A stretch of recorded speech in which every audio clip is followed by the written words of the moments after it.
E nesse lance de vida aí, o ano passado a gente teve a famosa fosfina, né? Pô, Você acompanhou de perto, sim, né? O negócio da sim, fosfina, sim, né? sim. Que daquilo lá deu o que falar, né, cara? Exatamente. Ele tá falando até hoje, Estão né? falando, né? Mas o É. pessoal o quê? Resolveu captar mais dado, adquirir mais dado, Exato. fazer de uma maneira mais certinha. Exato, exato. E a BP Colombo fez um rasante, né, para corrigir a órbita e Isso. ia tirar dados também, não sei que pé chegou.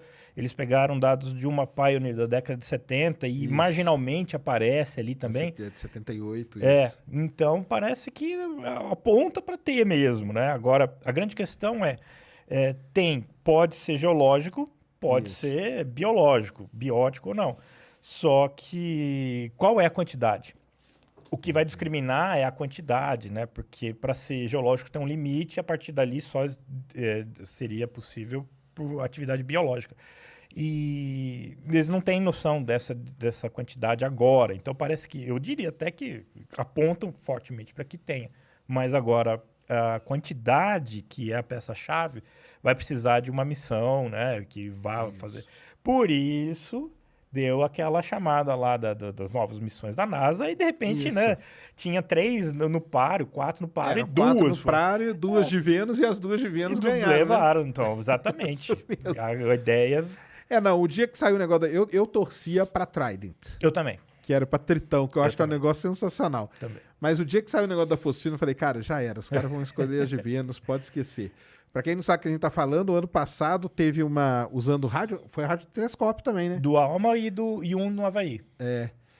Um grupo de cientistas aí detectou uma emissão de um negócio chamado fosfina. Fosfina, do jeito que a gente conhece, né? Ela só é produzida por vida, né?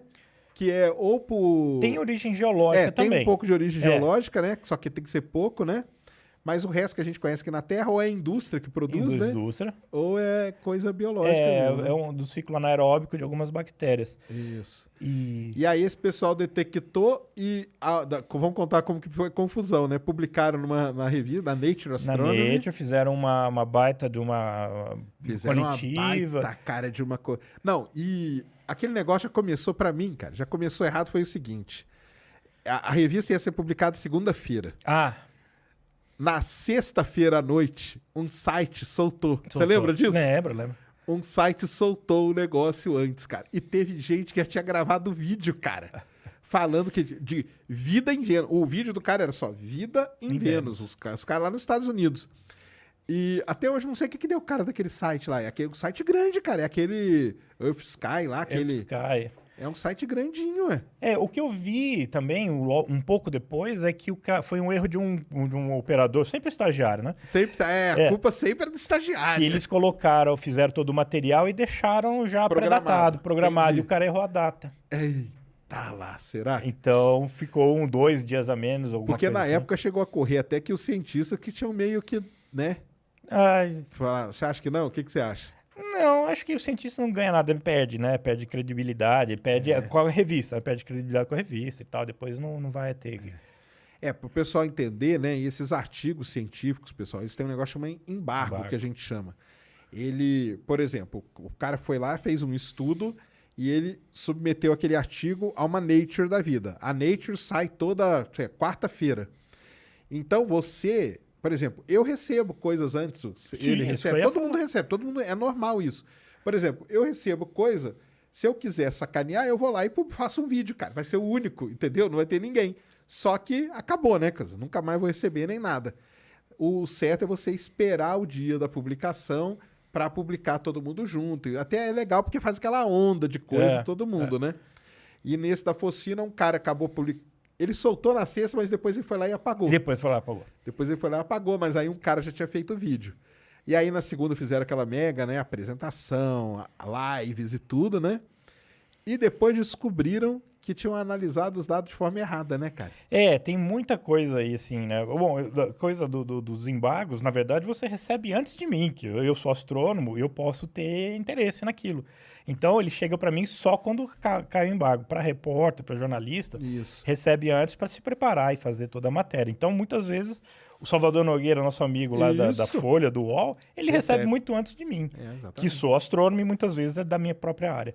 Mas aí a questão da fosfina foi isso, eles descobriram, fizeram muita conta para mostrar que a questão da quantidade não poderia ser explicado por fatores geológicos, fizeram muita simulação com fatores geológicos, teria que ser uma atividade vulcânica acima do normal e tal.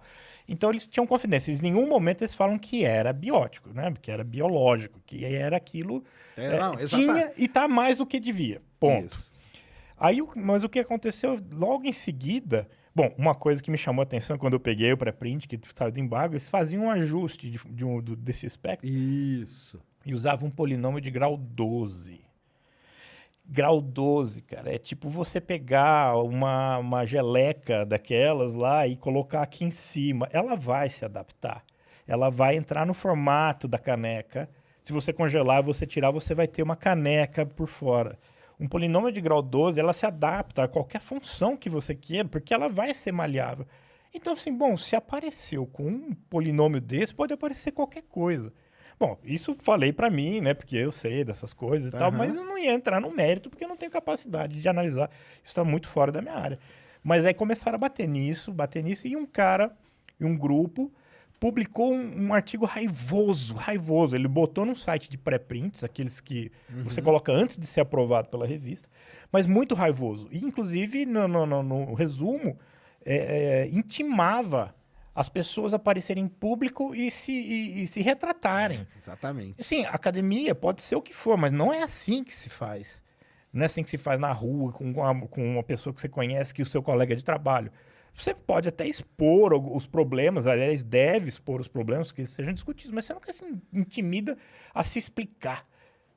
Eu lembro disso aí. Esse artigo desse cara foi violento mesmo. E aí eu acompanhei logo em seguida, no dia seguinte, retrataram no site do pré-print, do archive, e a Nature recebeu, porque estava dando muita polêmica, né? Recebeu fora de hora e tal, e fizeram a reanálise. E esse pessoal disse que foi um problema de redução e calibração.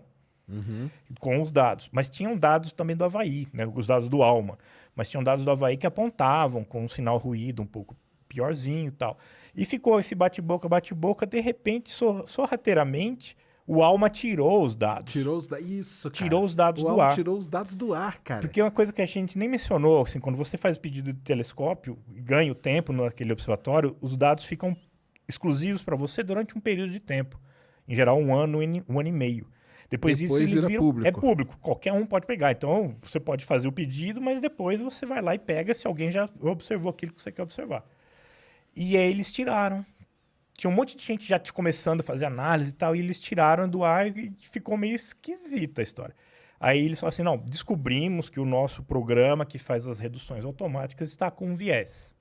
Está sendo reanalisado e tal. Era um erro de calibração, segundo eles. E aí fizeram toda a auditoria, fizeram uma nova redução e botaram de volta. Quando botaram de volta, apareceu a reanálise desse primeiro grupo. Que aí eles baixaram o grau do polinômio, acho que para 7. Eu falei assim, acertei, né? Esse negócio não estava descendo. E aí eles mostraram de novo que tinha, mas a quantidade diminuiu bastante. Certo. Então, caiu já na margem de erro de uma origem geológica. Aí já não dava mais para fazer a afirmação como eles tinham feito antes, que tinha superior ao efeito geológico. E aí ficou nisso. Aí o grupo também, o outro grupo mandou uma outra contestação. A última vez que eu vi na Nature tinha assim, como é que é? Explicação e réplica, né? Alguma coisa assim. Estavam os dois grupos lá apresentando os seus argumentos, mas ficou em aberto para fechar com uma missão até Vênus. Exatamente, aí serviu para isso, para aprovar as missões para Vênus, né? Não, e aí nesse meio tempo resgataram os dados da Pioneer, né? Que aí apareceu um outro grupo, né? Falou assim, não, mas a Pioneer desceu, passou por lá, pegou, vamos ver, e apareceu também. Sutil, mas apareceu. Exatamente. E o legal é o seguinte, cara, porque se aparece a de origem geológica, eu acho legal pra caramba, porque pode ser que indique que tenha vulcão ativo em Vênus, cara, que é uma das grandes questões que a gente tem hoje, né? A gente não sabe, a gente não consegue ver ali direito Vênus, né? E, pô, cara, se tiver vulcão ativo em Vênus, já é um negócio maravilhoso, cara. Então, ainda assim tem resultado expressivo, porque tem uma geologia que a gente desconhece. Exato. Pra eu que sou geólogo, pra mim é melhor que achar vida. Vida não tá nem... Não, mas aí foi um negócio que deu. E pelo que eu tinha visto a última vez, eles estavam adquirindo mais dados e tudo. Aí eu acho que foram tentar com Alma de novo. O observatório lá no Havaí também, eles vão melhorar um pouco essa base de dados. Porque tem aquela teve um pessoal que criticou a quantidade de dados, que não era suficiente para tirar uma conclusão, né? Porque tem aquela história lá dos 3 sigma, sigma, isso aí. Que é aquela história do sinal ruído que a gente estava falando. Você tem o ruído. Aí se você tem o ruído que é, por exemplo, 5 unidades, para você ter uma detecção, uma mera detecção, tem que ser 3 vezes acima esse ruído. Então, de 5, o seu sinal tem que ter 15. Qualquer unidade. Isso. Mas uma detecção plena, confiável, assim, com mais robustez, que você pode sair na rua e dizer, tem que ser 5 vezes esse ruído. Um sinal ruído pelo menos 5, o que daria um sinal de 25. E eles estavam ali 2,8, que você arredonda dá 3. Exato. Aí eles estavam acumulando para ver se chegava a 5, essa margem de sinal sobre o ruído. Exatamente. É muito complicado, né? E rola os interesses também no meio de tudo isso, né? Sim. Rola os interesses, sim, né? O próprio observatório tem interesse de ser o primeiro a detectar vida fora da Terra, né? O pessoal envolvido. E para os pesquisadores, você acha que isso dá o quê? Eles perdem um pouco de credibilidade em cima disso? Em qual? Não, no caso da fosfina aí. Porque eles publicaram, né? Sim, publicaram. Não, então a ciência caminha assim, né? Porque na época eu lembro que rolou assim, a culpa... Será que a culpa é da revista de ter aceito a publicação? Porque ela era uma revista relativamente nova, né? A Nature Astronomy. Porque é a Nature Astronomy. Ela é tipo um braço astronômico dentro da Nature, né? Não é a Nature, não. Ela é relativamente nova, né? Então, tipo, tô aceitando qualquer coisa. Rolou esse papo na época, lembra? Exato. E dou, né, para ter Ibope, aí você manda para revista, tudo isso é pago, tem todos esses interesses também. Aí o pessoal ficou, né? Será que é culpa da revista de ter aceito tal? Será que é culpa do pesquisador? Ele podia ter segurado? Será que isso reflete de alguma maneira para ele? Então, disso que eu vejo é quando o cara que fez análise, né, que faz a revisão por pares, ele não ter notado um fato como esse do ajuste, que um polinômio... Então, ele deixou passar isso. Eu estava falando, tem alguns aspectos daquele artigo que se fosse eu, Cássio, brasileiro, nossa, de jeito nenhum. É porque não ia falar. E do cara fala, você não sabe fazer análise de ajuste de funções, porque isso aqui é básico e tal. Ia tomar uma catracada violenta. Isso não, isso passou, né? Isso passou rápido demais. Exato. Tinha alguns aspectos básicos que não foram discutidos, né, dessa maneira e chegaram na fase de publicação. Então, nesse aspecto, sim, é verdade. Pode ter rolado muito isso mesmo. Pode ter rolado alguma coisa, na revista pega, né? Põe ali, vamos soltar e... A controvérsia para eles é bom, né? Porque aí o cara escreveu um artigo... descendo o pau e teve que pagar os custos de publicação. E apareceu o nome da Nature. Então, aquilo, falem mal, mas falem de mim, né? Exato. Não, mas eu lembro que a revista, na época, ela deu o pessoal começou a... Ali pelos Twitter da vida, a galera começou a detonar, cara. A Nature Astronomy, não... Aí eu fiquei até meio assim, porque eu gosto da Nature Astronomy, cara, sabia? Eu gosto dos artigos. Eu gosto também. Quando não entra nessas coisas aí. Não, porque eu acho que ele é escrito de um jeito bom de ler até, cara. Eu gosto de ler os artigos deles e tal, entendeu? Não acho... Que eu acho que o da Nature é mais complicado um pouco de ler. Talvez pelo nível da revista até, entendeu? Os da Nature Astronomy eu acho que é um nível gostoso de ler e tal. Tipo no Astrophysical Journal, eu acho que é um negócio pesado, entendeu? Às vezes. E ali não, que os caras têm... Eu sei lá, eu conversei com o Daminelli na época sobre isso aí, ele falou que tinha um aspecto comercial da revista, entendeu? Ele levantou essa questão aí, do aspecto comercial da revista.